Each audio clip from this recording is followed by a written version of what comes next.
Bismillahir Rahmanir Rahim. Assalamu alaikum wa rahmatullahi wa barakatuh. Ndugu zangu katika imani, alhamdulillah, tunamshukuru Allah subhanahu wa ta'ala aliyetupa uhai na afya tukaendelea kuwepo katika Ijumaa nyingine, Ijumaa ambayo ni siku ina kheri nyingi sana. Ni siku ya kukithirisha kumswalia mtume wetu Muhammad sallallahu alayhi wa alihi wasallam pamoja na kusoma suratul Kahf. Ni siku ya kukithirisha kumwomba Allah subhanahu wa ta'ala dua zetu, kwani upo wakati katika siku ya Ijumaa mu'min akimwomba Allah subhanahu wa ta'ala dua zake na akaafikiwa na wakati huo, Allah subhanahu wa ta'ala humpokelea maombi yake. Na muomba Allah subhanahu wa ta'ala atukubalie matendo yetu mema na atusamehe madhambi yetu. Na muomba Allah subhanahu wa ta'ala awape shifa wagonjwa wetu na awarehemu maiti wetu. Na muomba Allah subhanahu wa ta'ala aupe nguvu Uislamu na awape nguvu Waislamu. Na muomba Allah subhanahu wa ta'ala atubariki katika shughuli zetu na atuongezee elimu yenye manufaa. Na muomba Allah subhanahu wa ta'ala asitufishe isipokuwa ameturidhia na tufe hali ya kuwa ni Waislamu. Tukiendelea na darsa yetu juu ya ziara katika maeneo mbalimbali yenye historia za Kiislamu, leo tutakwenda hadi katika mlima wa Uhud. Yoyote yule ambaye atajaliwa kufika katika mji wa Madina, ni muhimu sana ende akatembelee eneo hili, kwani eneo hili lina historia kubwa ya Kiislamu. Japokuwa historia yake ni ya kuhuzunisha, lakini ni muhimu Muislamu ende akashuhudia na kuona. Katika mlima wa Uhud, chini yake kuna uwanja mmoja mkubwa sana. Uwanja huu ulikuwa ni uwanja wa vita vinavyopewa jina la vita vya Uhud. Katika vita hivi asili yake vilikuwa ni vita vya kulipa kisasi. Makuraishi baada ya kuwa wamepigwa na Waislamu katika vita vya Badri, walikaa wakapanga takriban kwa mwaka mzima katika kutaka kulipa kisasi cha viongozi wao ambao wameuliwa katika vita vya Uhud. Baadhi ya viongozi ambao waliuliwa katika vita hivyo alikuwa ni Abu Jahl, Umayya bin Khalaf, Hanzala, Utba na wengineo.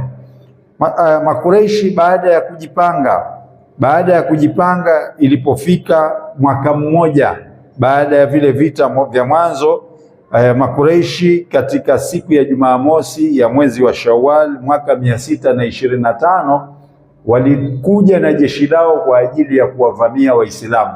Lakini kwa kuwa Waislamu nao walipata taarifa hizo, nao walikuwa tayari na kujiandaa kwa vita. Katika jeshi la makafiri, jeshi ambalo linakisiwa lilikuwa na askari takriban 1000, farasi zaidi ya 200 na ngamia wanaozidi zaidi ya 1000. Na pamoja na jeshi hilo kulikuwa kumeandaliwa wanawake wenye kuimba mashairi, wenye kucheza, wenye kuwapumbaza wanajeshi hawa, wakiwa na vyakula vingi na maandalizi mbalimbali kwa ajili ya kuja kuumaliza Uislamu. Lakini Waislamu nao hawakuwa nyuma, waliandaa jeshi la takriban watu 1000 kwa ajili ya kuja kupigana sehemu ile. Lakini kwa bahati mbaya sana katika jambo lile, kabla ya watu kufika katika eneo lile, kulitokea tofauti. Kuna katika kiongozi mmoja ambaye alikuwa katika upande wa watu waliokuwepo katika Waislamu, alitengeneza unafiki, akawakatisha watu tamaa, akawafanya watu wakakatika pande, wakawa ni wenye kurudi nyuma. Mtu huyu inasemekana jina lake anaitwa Abdullah bin Ubayya. Huyu ni mtu ambaye anasemekana ni kwamba yeye aliwatia watu ushawishi na kuwatisha sana watu kiasi kwamba baadhi ya watu walikata tamaa na kurudi nyuma. Lakini juu ya hivyo kulibaki takriban watu 700 ambao walikuwa tayari kujitolea nafsi zao na chao kwa ajili ya kwenda kuipigania dini ya Allah subhanahu wa ta'ala. Mtume Muhammad sallallahu alayhi wa alihi wasallam ndiye aliyekuwa kiongozi wa vita katika Uislamu. Kwa upande wa makafiri, kiongozi wa vita alikuwa ni Hindu ni mke wa Abu Sufyan. Huyu ndiye aliyesimama kwa ajili ya upande wa makafiri. Na walipofika katika uwanja ule wa Uhud, kwa kawaida wa zama zile, ilikuwa ili kuchochea morali ya kupigana vile vita. Kulikuwa kuna tabia ya kutoka mmoja katika upande huu na mmoja katika upande huu, wakapigana kwanza watu wawili. Kwa hiyo kwa upande wa Islamu alitoka Ali bin Abi Talib, na kwa upande wa makafiri wakatoa mtu wao. Lakini inasemekana katika vita hivi Ali bin Abi Talib aliweka historia, aliwaua kwa kuwakata vichwa takriban makafiri 9 kwa mfululizo. Kila anayekuja anamuua, kila anayekuja anamuua. Ndipo makafiri walipompanda mori, Abu Sufyani akaamrisha jeshi liingie uwanjani.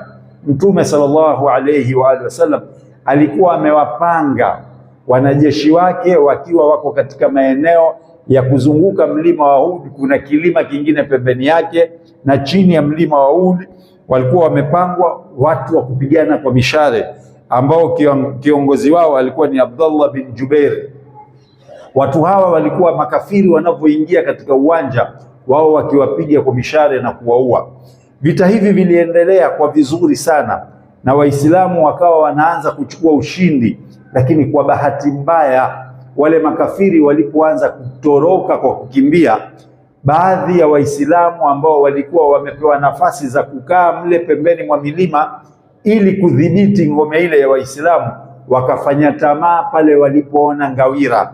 Ngawira yani ni ghanima, vile vitu ambavyo katika vita watu wanapopigana kunakuwa na mabaki, yani watu wanateka, kuna mali, kuna farasi, kuna ngamia, kuna wanawake, kuna vitu mbalimbali ambavyo watu wanakuwa wanavichukua katika mabaki ya vita. Kwa hiyo watu walifanya tamaa, wakaanza kuteremka. Kiongozi wao huyu Abdullah bin Jubair akawa anawakataza, msishuke. Mtume sallallahu alaihi wasallam ametuambia tubaki hapa mpaka atakapotutangazia, tusije tukavunja amri ya Mtume sallallahu alaihi wa alihi wasallam. Lakini hawakusikia kwa tamaa ya kidunia, na matokeo yao wakateremka chini. Kumbe huku nyuma makafiri waliamua kuwazunguka, wakakaa wao katika ngome zile za vilima, na wakaanza kuwapiga Waislamu hapo katikati ya uwanja. Vita hivi ni vita vya kusikitisha sana, ambao Waislamu walipigwa sana na kuuliwa sana. Inasemekana zaidi ya Waislamu 75 walikufa katika vita hivi, na akiwemo ammi yake Mtume sallallahu alaihi wa sallam, Hamza bin Abi Talib. Huyu aliuliwa katika vita hivi, ambapo ilikuwa ni huzuni kubwa sana kwa Uislamu, kwa sababu ni ammi yake Mtume sallallahu alaihi wasallam. Lakini hali kadhalika huyu alikuwa ni jemedari katika jeshi la Waislamu. Na ndugu zangu, Allah subhanahu wa ta'ala amelitahadharisha jambo hili katika Qur'ani pale alipokuwa ametuambia, a'udhu billahi minash shaitani rajim, falyahdharil ladhina yukhalifuna an amrihi, wachukue tahadhari wale watu ambao watakuwa ni wenye kukhalifu amri ya Mtume sallallahu alayhi wa sallam, an tusibahum fitna, itawasibu wao fitina, au yusibahum adhabun alim, au itawasibu adhabu yenye kuumiza. Hivi ndivyo ilivyokuwa. Huzuni kubwa iliingia katika mji wa Madina, vilio vingi vilitawala katika mji wa Madina. Yote haya yalitokana na makosa ambayo watu wameyafanya kwa ajili ya tamaa zao. Nini mafundisho katika vita hivi? Vita hivi vina mafundisho matatu makubwa ambayo tunayapata. Jambo la kwanza, Waislamu tujiondoe katika unafiki. Baadhi ya Waislamu watu wanakuwa wamekubaliana jambo alafu wengine wanakiuka. Hii ndiyo sababu ya sisi kushindwa katika mambo yetu mengi. Na kama mfano ambapo hapa palitoka wanafiki wakaligawa kundi la Waislamu, ikawa imepungua nguvu ya Waislamu. Lakini jambo la pili, tuachane na tamaa. Mara nyingi sana watu wana tamaa za mali, wana tamaa wa ulimwengu. Hili linawaponza wakati mwingine kuiharibu dini ya Allah subhanahu wa ta'ala. Na jambo la mwisho, kukhalifu amri ya kiongozi. Muislamu hatakiwi kuikhalifu amri ya kiongozi wake. Namuomba Allah subhanahu wa ta'ala atujalie tuwe wenye kuitii amri ya Mtume sallallahu alaihi wasallam. Allah atuepushe na unafiki, na Allah atuepushe na tamaa za kidunia, na Allah awakubalie wale wenye kwenda katika safari hii ya hija. Wakumbushe Waislamu, Allah atakulipa.